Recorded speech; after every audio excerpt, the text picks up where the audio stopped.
Welcome Hi. to Pot Talks as part of the panel series for Bitter Orientals Yellow Peril Unmasked. My name is Jen Sunshine here with my dear friend and longtime creative partner, David Ng. Together, we are the co-artistic directors of Love Intersections, a media arts collective that produces intersectional and intergenerational film and artwork from underrepresented communities. We're also founding members of the Vancouver Artists Labor Union Cooperative, also known as Value Co-op, which is an artist-run worker cooperative whose goal is to provide flexible living wage income to artists. Before we begin, we want to acknowledge that we are gathered here today from the unceded and ancestral territories of the Musqueam, Squamish, and Tsleil-Waututh nations. Part of our work as labor activists and queer artists on unceded territories means working in solidarity with ongoing Indigenous struggles for sovereignty, decolonization, reparations, and land back. Hot Talks emerged during the pandemic from our collaboration with the Lim Association in Chinatown, historically a neighborhood of Chinese railroad laborers who were brought to settle Indigenous territories as a part of the ongoing colonial project. So why Hot Pot Talks? As Jen mentioned, Jen and I are both a part of the Vancouver Artists Labor Union Cooperative, and we operate as a print studio in Vancouver's Chinatown in the Lim Sai Hor Kalmak Association building. And before we moved into that neighborhood, we had long conversations about the roles that artists have played in gentrifying the neighborhood and the type of accountability or responsibility that we wanted to cultivate in moving into that neighborhood. And so moving into that neighborhood. And so Hot Pot Talks grew out of these conversations and out of a collaboration with the Lim Association. Now, this particular panel series really touches on issues that are connected to Chinatown. The past 2 years have brought to the surface already existing yellow peril narratives, reemerging again during the pandemic. We've seen Chinatowns and elders targeted by racial violence and vandalism. We've seen a rise of boba liberal organizing around Stop Asian Hate, demands for hate crime legislation, which is pro-police, pro-surveillance, and harms Black and Indigenous communities. We've seen gentrification eating away at the souls of Chinatowns and other BIPOC communities, seemingly with no end in sight. We are bitter, bitter Orientals indeed. The title Bitter Orientals, Yellow Peril Unmasked, grows from the engaging Chinatown work we've been doing with the Lim Association, as well as our own organizing on issues related to anti-Asian racism. This panel series will touch on themes of diaspora, xenophobia, systemic racism, intersectional solidarity, and Chinatown futurities. I want to thank our incredible team, Ava and Cameron, who helped make Hot Talks a reality. So without further ado, I'm so excited to introduce our guest today. Dr. Jules Koostachin is a member of the Directors Guild of Canada and an award-winning filmmaker who successfully completed her PhD with the Institute of Gender, Race, Sexuality, and Social Justice at the University of British Columbia. Her research, Unearthing Spirit, was focused on Indigenous documentary and positionality or relationship to stories. Through Jules's arts practice, she involves the use of film, photography, documentary, creative writing, and installation. Her practice is deeply influenced by her ancestral land and Cree teachings in the form of story, an integral way to ensure our ancestors' voices are remembered and heard for generations to come. Welcome to the Hot Pot table, Jules. Hi, Jules. Hello. Thank you for having me. How are you doing today? Good.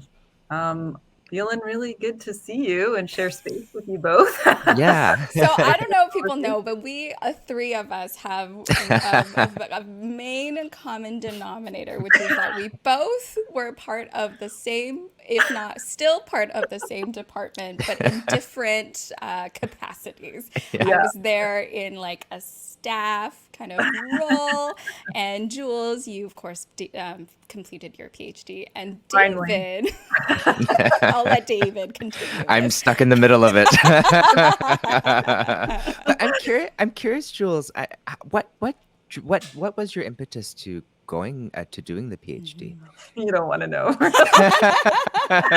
Well, to move out west. yeah. No, I mean, I've always been like a big nerd. I love documentary. I love film. And at the time, I didn't think there was, I still don't think there's a PhD film program at UBC. I don't think they offer it yet. So I was trying to find a program that I could, focus on Indigenous film. And then GRSG seemed to have, worked best for me. And I applied and found out I got accepted and moved out west. But I've always wanted to come out west, since I was like 19 or something. So took me a while, but I'm here and I don't think I'm going back to Ontario. Oh, so that it's a common thing. We have a few guests in past seasons of Hot Pot Talks, as well as this season, who are from Ontario, and one of the common themes and questions we like to ask is like, what compelled you to move out west? What is it about BC or Vancouver that drew you here? So maybe I'll pose that question for you. Yeah, for sure. I definitely think it has to do with the mountains and the ocean. The air is fresh. I mean, I lived in Toronto for 20 years, around town. So I had a lot of road rage, and I used to, I was just like, avoiding being hit by a car, screaming. I don't know. I just felt like when I left Toronto, my partner got a job at Laurentian University. So we were in Toronto for 20 years. And then I was reluctant. I didn't want to move to Northern Ontario, to Sudbury, but we did. And then that's probably the big reason why I wanted to UBC, because I was like, I need to get out of here. But yeah, I just feel like it's just everything. When you walk around, especially when you walk around campus, everything smells good. Right? It's like walking around downtown Toronto. Like here, I'm just like, I stop. I smell all the flowers. I'm like talking to the birds. I don't know. I just feel like I'm in such a beautiful, it's just so beautiful here. I mean, I live like 5 minutes from the ocean. And, when I lived in Toronto, I think it took me a good 2 years to get, to desensitize myself, or to, what's the word I'm looking for? I just felt like I was overstimulated. That's the word I'm looking for. So I felt like when I left Toronto, I was just vibrating. I was like, oh my God. And then it took me 2 years to kind of find myself again and feel at peace. Yeah. And then coming here was therapeutic. Like it's just a slower paced life than Toronto. Yeah. And you just get to go, like I'm near Spirit Park, so I can go for walks, and it's a different vibe, right? And I think it's what I needed, especially living in Montreal, Ottawa, Toronto, Sudbury, So I just feel like I found my way home in a way, even though I'm a guest on these lands. I'm curious, Jules, because I'm loving part of my actually the majority of my research is focused on love intersections and our filmmaking practice, our arts practice.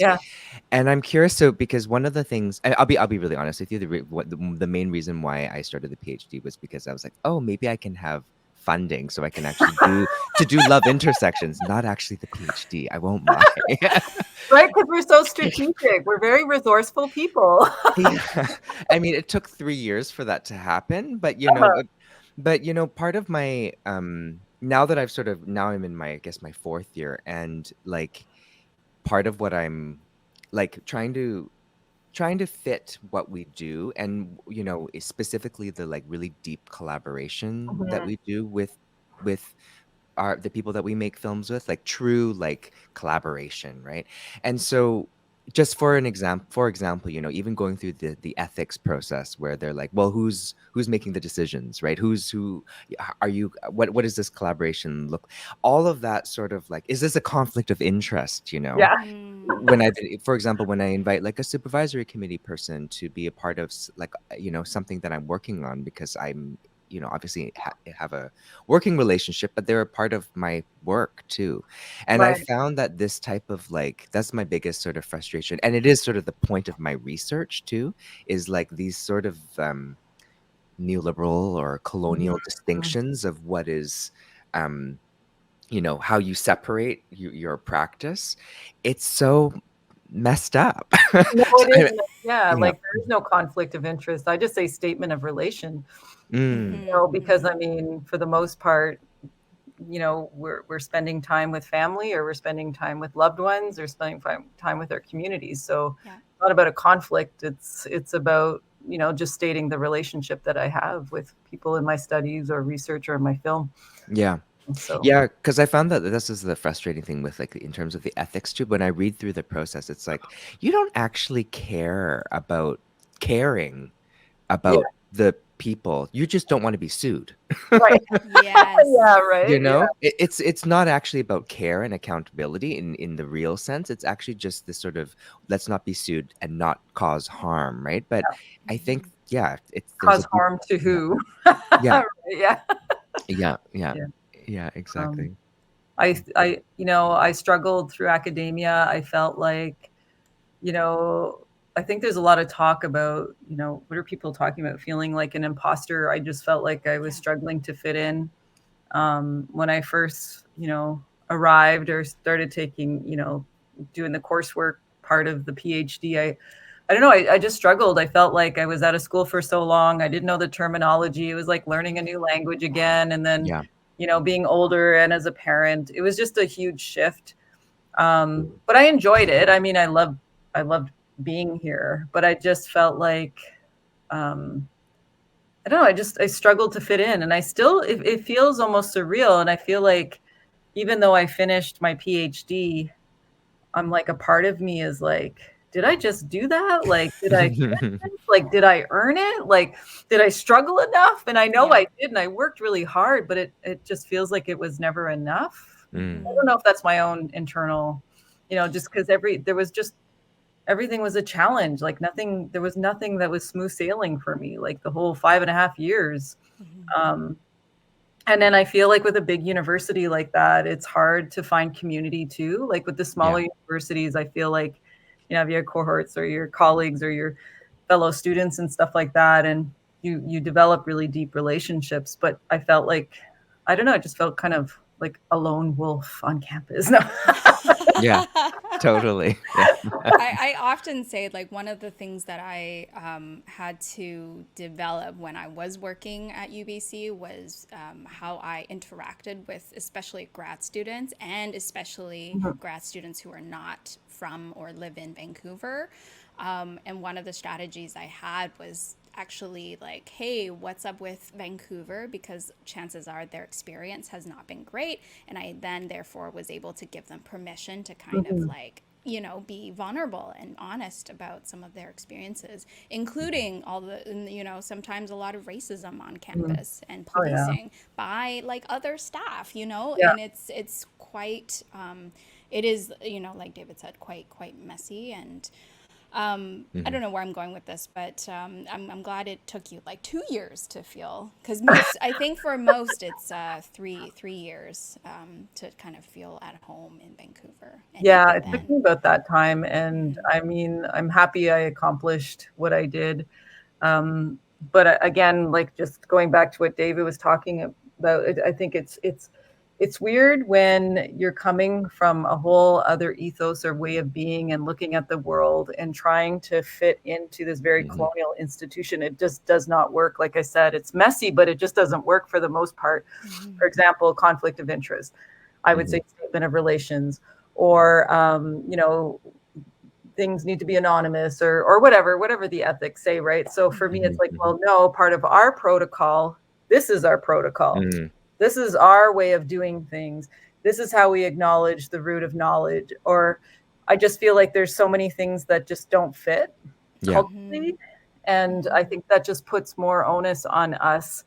We have to do our schoolwork, or, our coursework, or our comprehensives or research, and then we have to deal with this other stuff as well, which Mhm. makes Yeah. it even more challenging and draining at Mhm. times. Yeah. So, yeah. I'm curious, how does that play out in the film world too? Well, I mean, I know Jules, you do narrative as well as documentary too, right? Yeah, I'm shifting into scripted work right now, Oh. but predominantly Mhm. documentary. Yeah, so like I'm curious because I find some of those parallels in some ways too, like around like interviewing, for example, Mhm. Yeah, Mhm. like yeah. this type of it's not just about like giving someone an honorarium. Yes, give them the honorarium, but it's also about like how do we do this in a way that's non-extractive, Mm. and not by invitation, and these types Mhm. of those types of things. I'm curious how has that been, or yeah, Well, in I think, the stakes are high for us as Indigenous filmmakers or researchers, right? Because we're going into community, and our communities are not that big, so people talk. And I joked around about this before, where someone can call my mom. No, just kidding. But I feel like we have a responsibility to the knowledge that we gather. And if you're an outsider doing research or filming in community, it's a little bit different than if you're from that community or if you're an Indigenous filmmaker, because there's you have an obligation to do things right. And yeah, it's challenging at times, but you have to prep more. You have to build relationship. You have to know your subjects well. You have to, visit the community more than once. You just have to spend time there, and then you have to build trust. I know in my community, I've heard stories where we've had people come in from outside, and we have no idea what they've done with their stories. Right. There's no reciprocity or accountability there. Like, they've just kind of taken stories and done what they've done, and we have no clue, right? So that can't really happen if you're from the community or an Indigenous filmmaker working in Indigenous community, because you will be found. No. One way or People another. talk, Yeah. Can't get away with it. No. An elder will be at your door. No. Yeah. It's very similar to kind of David, I think we're going with this is for at Love Intersections too. One of the things that is a huge part of our philosophy and values, like, we never parachute into communities without an invitation. And even then, there has to be social trust that is like cultivated through time, and like time spent together, time spent eating together. And then more than anything, I think like David and I really incorporated that into our like practice. So like from pre-production to filming to post-production, like they're there every step of the way. And then we even go as far as to give like participants, or if they're the subject of the film, for example, we give them veto power. If they are unhappy with the rough cut or fine cut, then we scrap the film altogether. But luckily, because we have cultivated these relationships, that hasn't happened where someone has been like, well, no, I don't want this film. Yeah, I think the same thing. I mean, that's my methodology as well, right? So how do I give back to community? And then also when I'm finished my cut, like, I'm aware that they need to be a part of that process as well. So if they have any notes or they feel like they want to omit something from their interview, then they have that opportunity to do so. I think that's so very important, right? Like, we just have to, but that's the work that we do, and having that awareness, right? Like, that's what I mean. They know, so you have to follow through, right? So. Well, and especially like because so I'm just thinking, Jen, of some of the films, largely the stories are not ours, right? And so I'm thinking like the film that we did with Vivian and Amar. So Vivian's autistic, and they caught it was a very small nuance that it wasn't necessarily wrong, but they kind of wanted to rephrase it because it would strengthen what they were referring to in the film. And it was just a total nuance. And because I'm neurotypical, I would never have picked up on that. Yeah. Right? Yeah.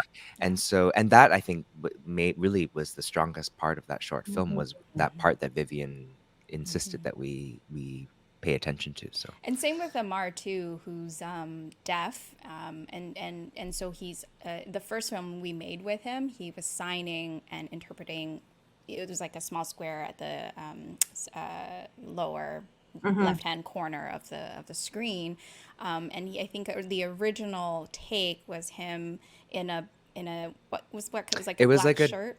Yeah, in a black shirt in the kind of on a dark background. Yeah, so in order to make him more accessible, we actually had to redo that take, and it kind of messed up the order of the translation because of the interpretation. So it was actually a lot more work to get it proper. But again, something we would have never would have known, right? Or like same with like font sizes, background color, like all of those things, like never would have known. Wow. Yeah, it definitely have to be open to or be flexible, you know, in our filmic process. Jules, I'm so curious. How do you work with like non-Indigenous like people? Sure, I try, but I mean, I keep getting pulled back into the Indigenous community. Because we were talking about, because you've been just so busy. I follow you, of course, and you just are in a million projects and doing a million things. And in our pre-interview, we had talked about how this now there is this the rise in the of industry, shift in the industry. It's like, let's get all of the Indigenous artists, filmmakers, actors. What do you call them? The pretend Indians? How do they say that? Pretendians? Oh yeah. Now all of a sudden there's like all this opportunity. Yeah.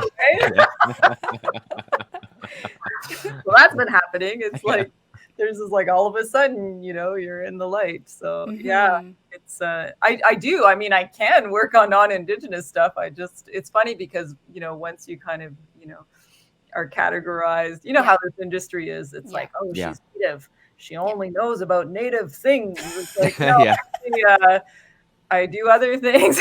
Yeah. So that's kind of, this is good, because one of the things we also wanted to talk about was like, how do we talk about hope and futurity, right? And so maybe this is a good way to branch into that, because, you know, what outside of indigeneity, what are your interests, and like, what do you want to work on? You know, that's funny because my kids would say, Mom, all you talk about is Native stuff. So maybe I don't think about anything else. Maybe, I don't know. Like, it's funny that you say that, because now I'm like, I like roller skating. Is that an Indigenous sport? I don't know. I liked hockey when I was young. Is that it? I don't know. No, I mean, like, I don't know. It's funny because I've been so focused on my PhD, and then, you know, I just finished my feature and going into other projects and stuff like that. I feel like I'm interested in a whole bunch of things. I just been just so focused on indigeneity, and but yeah, that you know, it's funny because like I was laughing when you were saying that, and I'm like, yeah, I'm interested in other things, and I'm like, now I'm like, the hell am I interested in? I've been like, you know, this has been my world for so long. But I mean, I worked in the social service sector for a long time. I worked with incarcerated women, or folks who are, you know, at risk of incarceration, and that was a non-Indigenous organization. So I've done work, you know, in the non-Indigenous world. So, but you know. But then again, when I did work in those organizations, I got pulled into, hey, you should specialize in this. Of course. Right. Yeah. I mean, I've raised my kids, like the twins are now 15. So now I can kind of focus on myself and figure that out, I guess, and branch out, because I'm not so focused on school and raising children. Now I can experiment and explore. I'm curious about, so you're shifting into script. So can you tell us? I've done some, but I mean, I've been predominantly documentary for so long, right? David and I were traumatized. So we did our by scripts. By scripts, yeah. Because we worked. So I guess there's so part of what I guess, if I can say gently, I find like given this wasn't our script, we didn't write it, so we were producing, I guess, technically. But I guess like part of what I love about documentary, and maybe it's also just the type of collaboration we have with like our videographer and stuff, is like on the fly, there's like a creative, like, you know, you feel what's the term? Because you're creating the story as you go. You're finding the story. Yes. So you're always in movement. You're always in search, and you're always. Whereas in the narrative, I'm like, no, you can't have another take, because otherwise we don't have the freaking story. And so I'm like and then the creative stuff, you know, you feel it sort of more in post, and then when it's done. But how has that transition been for you? And where do you find the creativity, the thrill of the creativity? I mean, I can write. I'm a pretty good writer, but I do it out of necessity, because I don't like the scripts about Indigenous and stuff like that. So I'm like, oh, I have to do this myself. Yeah. But I think the different, I like what you're saying too, like documentary, there's a fluidity there. You know, you have to be on your toes, you have to be flexible, you're chasing the story, and you don't know which direction your story is going to go. And that's what makes it so exciting, because you can't predict, right? Like you can predict, but it doesn't mean it's going to go that way. Yeah. You can try to push it that way, but it doesn't work that way, right? So I don't know, I just find with documentary, it just feels like you're on your toes. You have to be present. Right. You have to listen. You have to be there every step of the way to find that story. With scripted, I think from my experience anyways, there's so much time in prep, you know, like your costume design, your set design, your story revisions, your actors, like there's just so many things you have to think about. And then when you get on set, but with that said, I feel like there are transferable skills. Like I feel like I'm better in the scripted world because of my experience in documentary. Because when things go south, I know how to get my shot, and I know how to get it fast, and I know what I need to do to revamp the whole scene to get it, or to get my day. Right. That's what we have to do in documentary, right? Right. And also I think with, you know, our DPs or cinematographers in documentary, it's a different way of approaching story, because they also have to be present. Yes.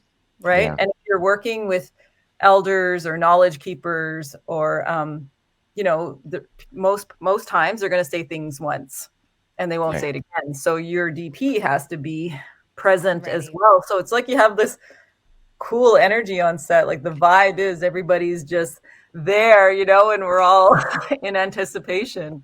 In scripted, from my experience, I feel like the pressure is on getting your days. You have to get your days. Like you have 10 scenes or 6 scenes you have to shoot, and you have to get your coverage in your days. So there's that pressure. The pressure's not there in documentary. Right. But it's a different kind of, like you're constantly thinking about angles and lights and locations and continuity. Oh my God. Yeah, right? It's like I remember when I was shooting, I just shot Broken Angel, and we shot this whole scene. I'm like, where the hell's his bag? Where's his freaking bag? Because he came into the scene with his bag, and his bag's not there right now. So it's like, so then we had to reshoot everything because like, we forgot the freaking bag. But you do notice those things when you're watching films. Like you're like, hey, wasn't the bag in his left hand, and now it's in the right hand? Yeah. And then picks up a fork in this hand, and then so your brain is just like, it's a ride. Let me tell you, it's a wild ride. But I like both. Like I love.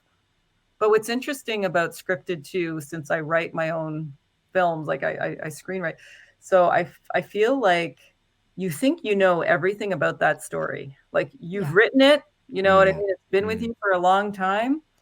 But like I've said this so many times, but story carries agency, right? Story transforms. It's not static. Story like it's just this powerful spirit.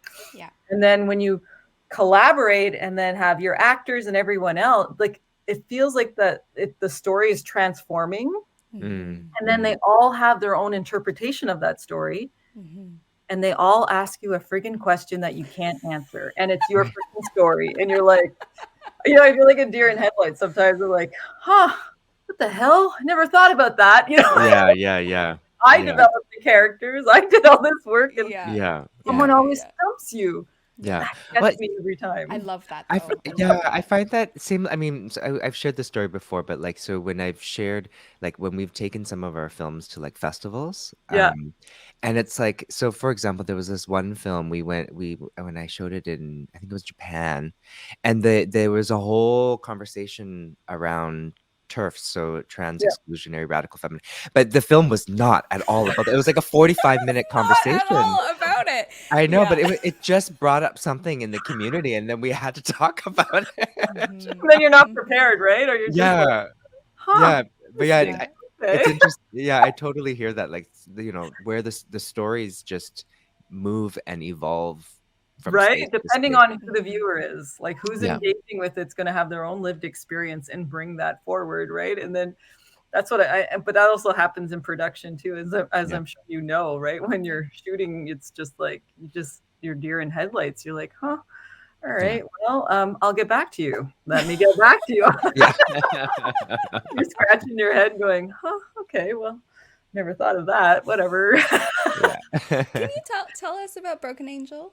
Yeah. So it's interesting because, like I said, I worked in the social service sector and I ran a women's shelter, a crisis center, second stage housing, high risk daycare. So I was like the acting CEO, and I was working there for about 5 years. And like I said, I worked with incarcerated women as well.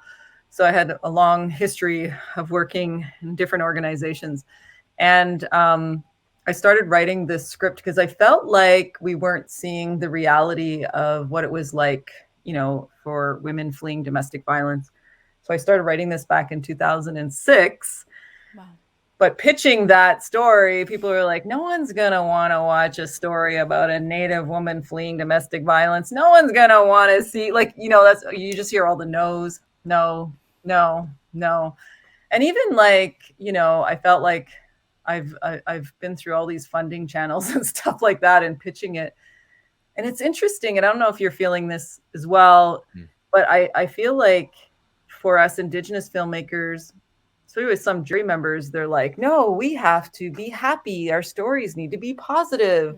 Let's not talk about victimhood and this and that. But then the part of me is like, yes, I agree, but we can't not talk about it because it's happening in our communities and we have to acknowledge the violence against Indigenous women and children. Yeah. So where do we find that balance, right? And it's just interesting because I've been in this game for so long and I've been told so many things. Like, I think the worst thing too is if I hear it again, I'm going to lose it. When someone says, why didn't she leave? Seriously? Like, really? I hear that. Yeah. And I feel like through all my revisions, the script, that I tried to address that story. And I think I achieved it in the first act. But we're doing kind of screen testing right now. And people are like, oh, I feel so oppressed in that first act. I feel like I want her to leave. And I'm like, yeah, that's exactly the point. Yeah. I want you to feel what she feels. I want you to understand why she's there and what it takes for her to leave. Like, this is what everyone's been asking me. And then I finally do it. And now people are like, oh, it's too heavy. Yeah. Oh, I can't, and I'm like, well, whatever. Yeah. Yeah. Stick to your vision. Do what feels right.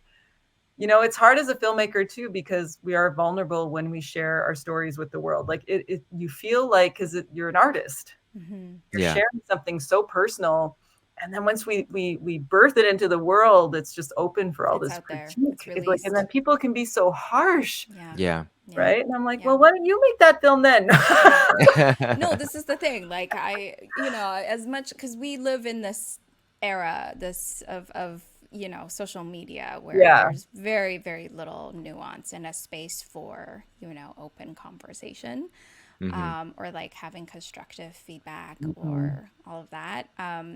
And so it just comes across as really, really misunderstood, I think, a lot of times, is because they're not understanding the creative vision.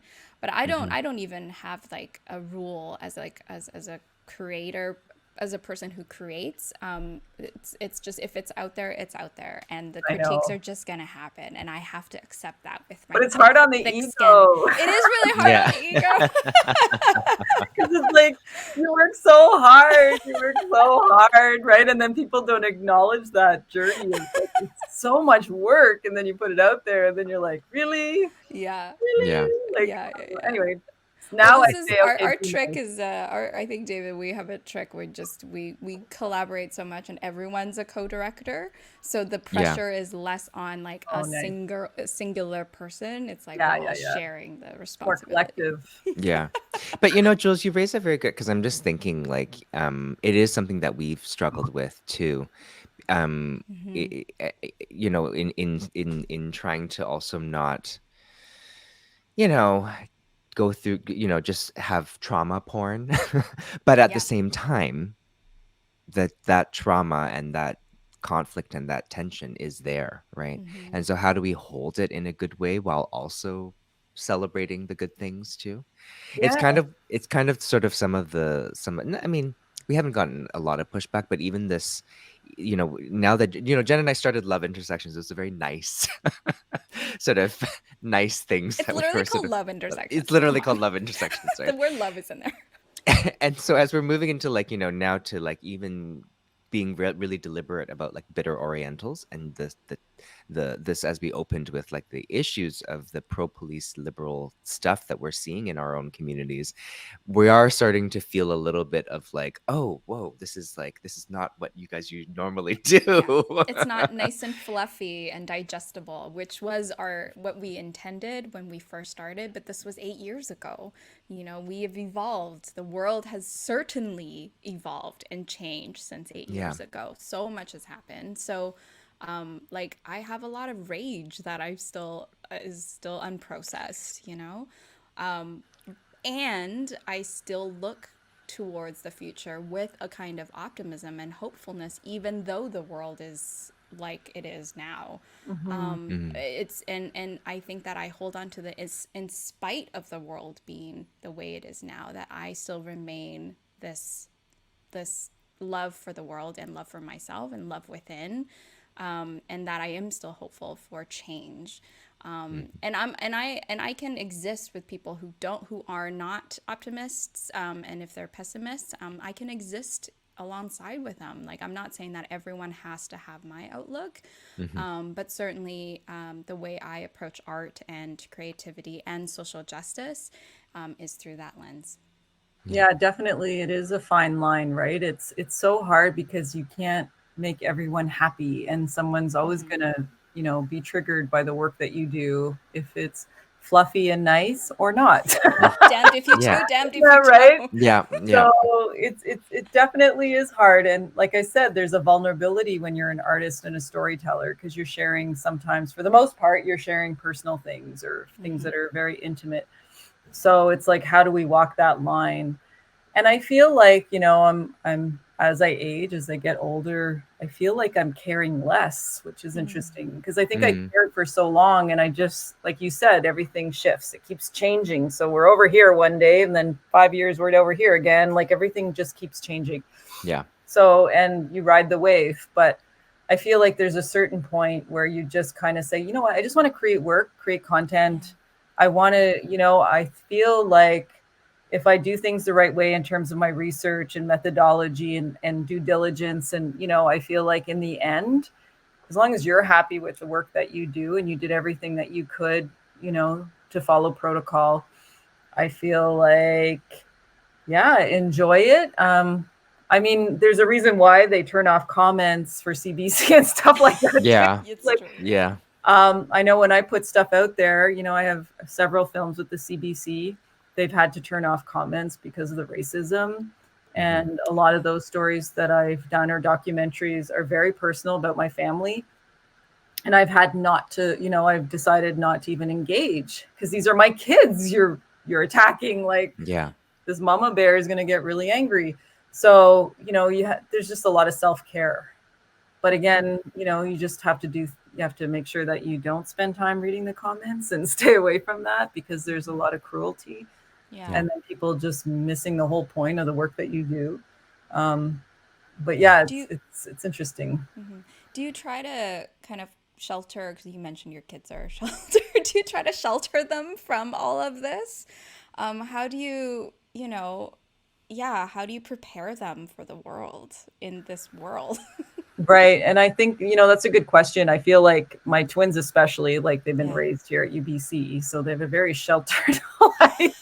But I do think they also are Indigenous kids. There's racism that they deal with on a day-to-day basis. There's only so much you can shelter them from, right? They're going to deal with crap from their instructors. They're going to deal with crap from their friends, just from the world around them. So there's only so much you can do to protect your kids, right? So, but the thing that I can do is ensure that they're critical thinkers.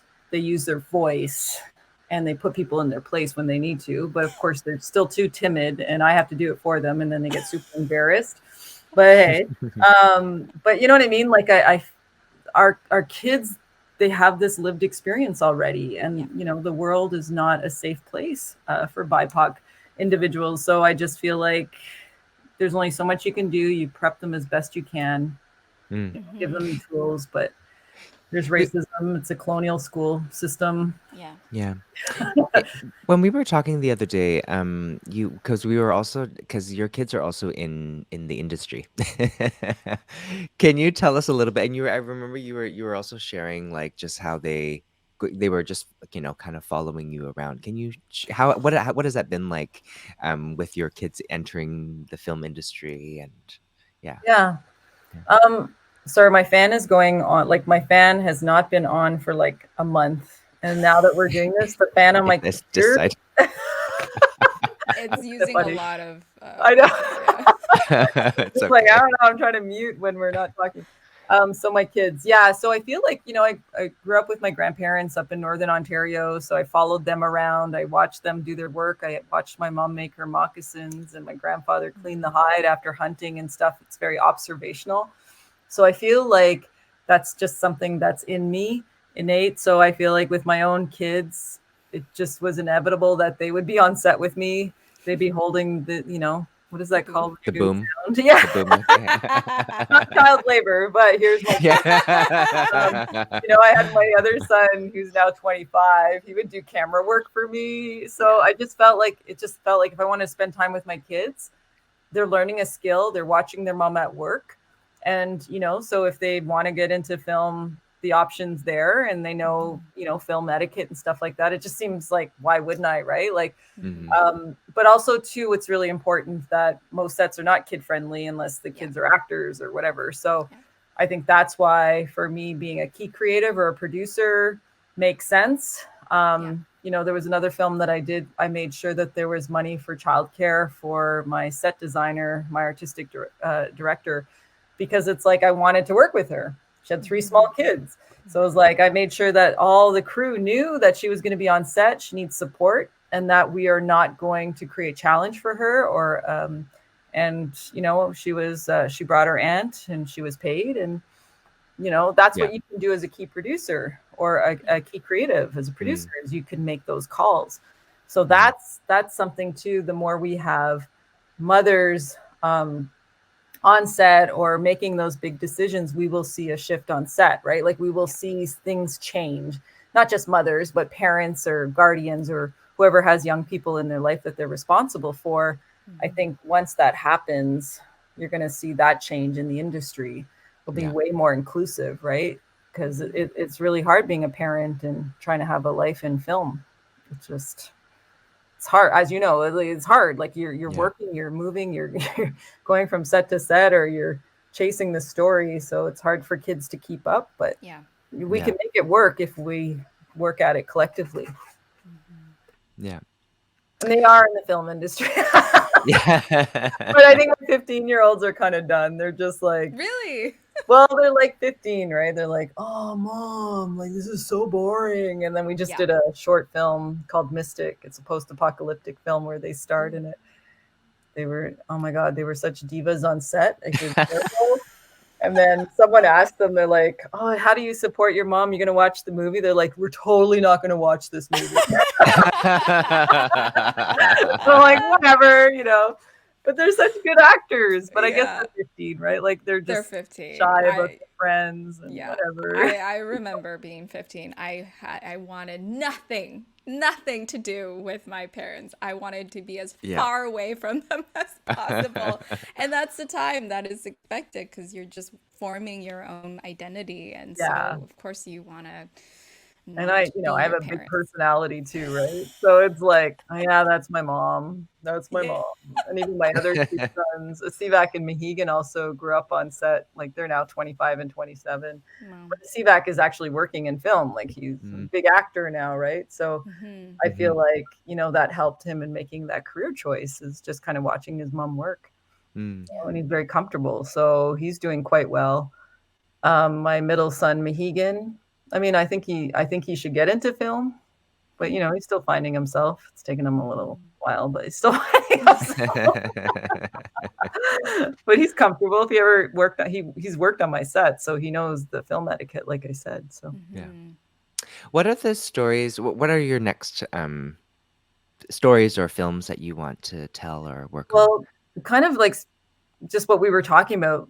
love. I feel like I've been struggling with this a bit because my next film, or my feature film, is called Wapake with the National Film Board, and we start actually shooting this coming weekend in Whitehorse. So I started developing, the treatment or the idea back before the 215. So the unearthing of our children from residential school. And I felt like, okay, now's the right time. Now we can talk about intergenerational trauma. Now we can talk about this next generation, because my mom's a residential school warrior. So I felt like, okay, we really need to talk about us being their children, what that was like. And then went through development phase and stuff. And then we had the news of the unmarked graves. And that threw me back. Like, it really, I don't know what it is. And I struggle with articulating it because I feel like it's still time. Like, we still need to share our stories about being their children. But how do we do that respectfully, or how do I do that respectfully? Because this film, Wapake, means tomorrow. It's about futurity. It's like about hope and love. But are we there yet? Like, is it selfish to kind of focus on that when we have so much pain still? And I don't know, maybe you two can pipe in here, because I just feel like we talked about it briefly. Like, how do we walk that line? Because we have to provide context. We want to erase what happened. We have to decolonize. Yeah. So how do you find that balance between providing context to most people that have no clue, and then, talking to futurity? I don't know. Yeah.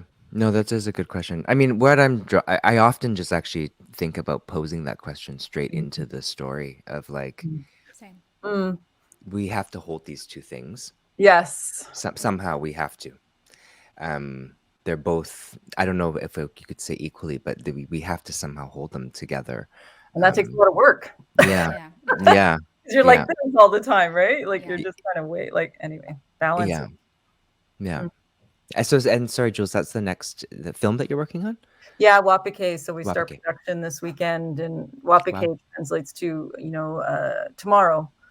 Because I really, really wanted to focus on soaring, like the next generation, and how they soar, and how they fly, and how they find hope and future. But I just feel like, with the recent news, is it the right time? And maybe it is. I just have to tread carefully, and I have to be respectful. And, I have my subjects, or our guests that we're going to interview, and to put a lot of thought into the questions. I think they're feeling the same thing too, I'm sure, Yeah. And I think, there's a lot of trepidation too, like, of course, because we are empathic and compassionate. And so we're going to be thinking through all of the different scenarios that could potentially arise so that we can create a safe-ish, safe enough environment to create art in and collaborate in. So it makes sense that we would, I think I said earlier in our pre-interview, it's like this like analysis paralysis, right? You just get stuck in the thinking. And sometimes I also don't have an answer to this, but I think sometimes maybe it's just my personality. I just do. And then not so much like hope for the best, but like through doing, you kind of figure it out, and you might change course, and you just adapt. And Yeah. That's my only kind of approach, I suppose. Well, we have a counselor on set. We'll have our medicines on set. I know my mother's story. I am the child of a survivor. So I'm coming from within the story, or that experience. I feel like, being a trained counselor as well, that'll help in the interview process. It's a documentary, and we're stylizing some parts of the film, bringing in some animation and stuff. But oh, cool. Just for the bookends. And I we're doing it in studio as well. But I just feel like, I don't know.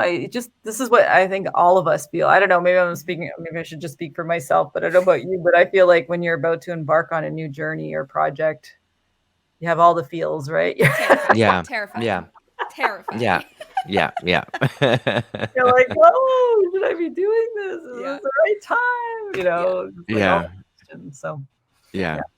10 times out of 10, I initially never want to do it. Like, as mhm. we're approaching the date, I'm just dreading it. I am dreading it. And then, like, Yeah. And the then you're in the first day, yeah. Yeah. once it happens, I'm like, okay, Well, you can't I'm go in anywhere, it. right? I can't go anywhere. I'm in it. I surrender to it. It's happening now. And then I feel better like Well, the it's day. trust. I think it's trust, and I Yeah. think it's like just allowing it to happen. And that's what I mean, like bringing your medicines or whatever your medicines are, whatever your belief system is. You need to meditate or be present. You know, I think all of those things are necessary when you're about to embark on a story that has to do with a lot of pain, Mm-hmm. right? Yeah. Like you have to take care of yourself too. Hmm. You know? Yeah. But that's why we have like a counselor on with us at studio, because like I mean, even if no one needs to see her, she's there. Yeah. So that's what I mean by methodology too. You both talked about that, like things that you need to do in advance or while filming or afterwards, you know, checking in with people and be like, do you want to share this? Because once it's out there, Yeah. you know, and it's very personal.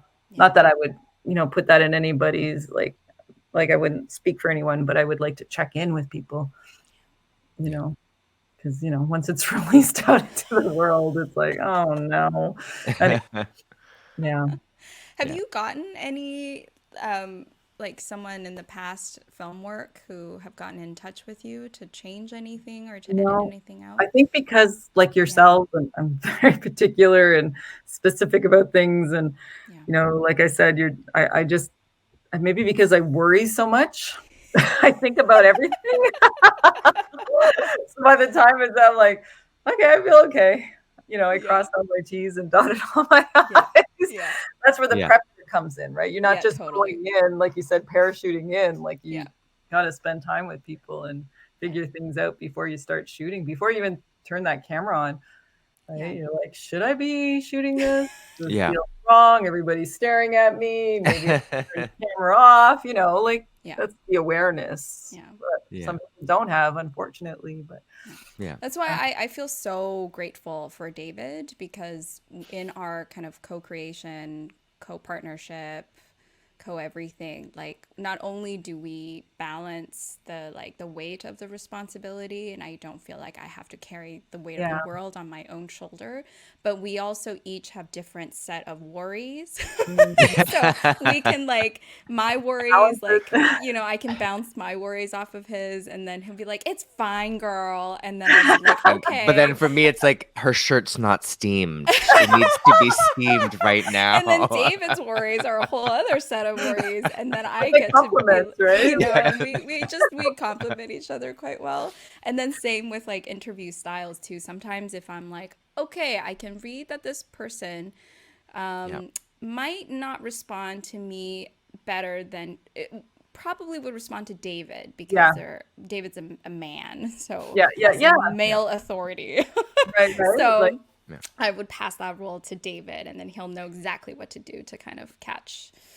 Yeah, well, similarly, that situation with Vivian, you caught that, right? I was, you know, we were trying to, we were trying to deliver this interview in this very, I don't know how to describe it other than like kind of like 60 minutes type of interview, and they were just not comfortable, and they were not like, and Jen actually, you know, caught that, and we reconfigured the entire room. Yeah, I just You know. inserted my body and made it into a circle. nice. And I think that was what made them more comfortable to speak up and share more, because all of a sudden it wasn't this like formal interview style where David's the interviewer. Big lights, right? Yeah, it was like very, you know. But that's what I love about documentary is you Yeah. have to be on your toes. Yeah. 'Cause Yeah. you know when things are not going well. Like in the middle of an interview, you're like, this is not happening. Like Yeah. you know people are cutting off, right? Yeah. Have to be quick. Like otherwise you don't get your day or you don't get that interview. Yeah. And sometimes you have to let that go too. It's like, okay, this interview's not working. Maybe we need to find someone else, right? Yeah. Yeah. That's really Jules, I'm curious, what brought you into film? How did you get into it? I used to do my own little commercials when I was a kid. Did you really? Oh my God, that's so funny. performance art. I don't know. I was super shy. I was awkward. I couldn't hear very well. I like this hearing impairment. I was tall and skinny. My pants never fit. Like I was just like the most awkward kid ever. Liked to play sports and tackle boys at recess. I don't know. I was just like this interesting kid. But that was my outlet. I loved it. I don't know what it was, but I was super shy. But I think I was bossy too. But I think just growing up the way that I did, it was, being with a survivor, a lot of abuse and poverty. Like there was so many barriers that, if I was raised in a different way, I'm sure I probably like been nurtured more to focus on my arts practice or my creativity. But, in hindsight now, it's like it's that lived experience that's helped me be a better filmmaker because I have a whole understanding of different realities, which I think is beneficial when you're a filmmaker. But I don't know, I just feel like it was my outlet. It was my way of sharing who I was with the world, especially in such a harsh world. But when I went off to university, made friends with my friend Kizus, who happens to be the daughter of Alanis Obomsawin, like our big Indigenous documentary matriarch mama. And I remember hanging out at her house and being like, whoa, look at all these awards. Like, who's your mom? Like, I never been to a rich native house before. Like, we were all poor. I was like, what is this? I don't even understand, right? And she's like, my mom's a filmmaker. Your mom's a filmmaker? Like, native? What the hell? Like, it just blew my mind. And then I saw 270 Years of Resistance, because I was in Montreal 1 year after the Oka crisis, so there's still a lot of tension in the city. When I saw that film, I was like, your mom didn't get arrested? What the hell? Like Native people could tell these kinds of stories and not be arrested? Because, resistance is criminalized, right? And she was like, being a 70s kid, I was so used to NFB films at recess when it was raining. So you had this didactic white man voice, like the voice of God, telling everybody what's going on in Native communities and other communities. And you're like, huh? And then all of a sudden I heard this voice of an Indigenous woman telling the story from within the community, not an outsider, like looking and trying to figure out what the hell Native people are doing. So I think for me, that was it. That was like, holy crap, we can do this. Like, when you have that kind of a role model, that just changes everything. Like I don't know. I mean, it took me a while to get into documentary after that, but I think that was just the turning point in my life, is seeing this Indigenous woman. I'm a big doc nerd, but wow, that was it. Like, saw our cool house, she had a cool apartment downtown Montreal. We were so focused on partying and stuff like that. We were 19, but it made a huge impression. Like I really honor her and the work that she's done. She's changed legislation. She's like, really focused on, the Indigenous story. Like that was so different, you didn't see a lot. Well, maybe I'm sure I'm not going to erase the Indigenous storytellers before Alanis, but for me, it was Alanis, Yeah. For sure. Thanks, Jules. I'm just conscious of time. Do we have one last question we want to talk about? We always have that one last question. Yes. Question. It's would be some long. No, it's an easy one, because this is a Hot Pot Talks. So we like to, one consistent question we ask every single guest is, what is your favorite hot pot ingredient or experience or story, if you like to share? I think the focus on, for me, like, well, just what we talked about, I think for me is that the love, like that for me is like, how do you find that balance? And I feel like we all, I hate speaking for other people, you know what I mean? Like, I feel like there's this collective experience of trying to balance between the two. And we kind of touched on it today. And I'd be curious to hear what other people have to say about that. Like when talking about hard topics or content, how do we find balance? Like I just, and love, like, wow, Jules, Anyway. I love that you interpreted this question so philosophically Oh, and did I? metaphorically. It was like I was literal about the hot pot like ingredient. Like, you know, PhD life, you know? But yeah, Great. well, love is an ingredient, isn't it? Yes. Indeed, it Yes. is. I was like expecting, you know, like mushrooms or tofu. There you go. There you I go. gotta say this, Love is an in our ingredient. history of Papa Talks, when Yeah. we're asking this question, we have never gotten a philosophical Philosophical answer question. like yours. It's so good. So good. Yes. That's so funny. Oh my god. Well, love is an ingredient. Love it. I love it. We'll just keep it at that then. Yeah. David, what do you think? Yeah. Have Thank you you ever so tried to much. cook when you're crabby? No, I'm just kidding. Yeah. Anyway. Well, thank you so much, Jules. It's been such a pleasure talking to you, and as always, time flies by. Yeah, thank you so much. Yeah. All right. Thanks, Jules. And yeah, you can check out the next episode of Hot Pot Talks right away. Bye.